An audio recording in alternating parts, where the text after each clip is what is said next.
Good morning everyone. Hari ini kita akan belajar tentang kedudukan dan fungsi Kementerian Negara Republik Indonesia dan lembaga pemerintahan non-kementerian. Ada dua poin yang akan kita bahas untuk hari ini. Yang pertama, kedudukan Kementerian Republik Indonesia, dan yang kedua, fungsi dan tugas kementerian. Yang pertama, kedudukan Kementerian Republik Indonesia. Berdasarkan Undang-Undang Dasar Negara Republik Indonesia tahun 1945 pada bab yang kelima tentang Kementerian Negara diatur dalam pasal 17 ayat yang pertama hingga ayat yang keempat. Adapun isi dari pasal 17 ayat yang pertama yaitu Presiden dibantu oleh Menteri-Menteri Negara.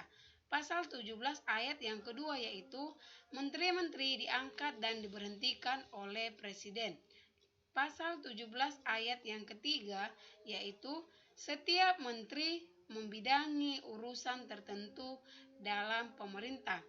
Dan pasal 17 ayat yang keempat yaitu pembentukan, pengubahan, serta pembubaran Kementerian Negara diatur dalam undang-undang. Kita lanjut ke bagian B, tugas dan fungsi lembaga pemerintah non-kementerian. Tugasnya yaitu melakukan tugas pemerintahan di bidang kearsipan sesuai dengan ketentuan peraturan perundang-undangan yang berlaku. Yang selanjutnya, fungsi lembaga pemerintah non-kementerian. Ada 4 fungsi lembaga pemerintah non-kementerian. Yang pertama, sebagai pengkajian dan penyusunan kebijakan nasional di bidang kearsipan. Yang kedua, sebagai koordinasi kegiatan fungsional dalam pelaksanaan tugas lembaga.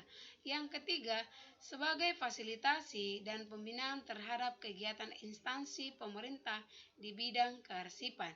Yang keempat, sebagai penyelenggaraan pembinaan dan pelayanan administrasi umum di bidang kearsipan dan kepegawaian.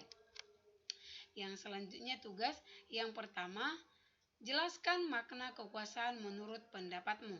Yang kedua, tuliskan pembagian kekuasaan eksekutif. Yang ketiga, tuliskan tugas dari lembaga pemerintah non-kementerian.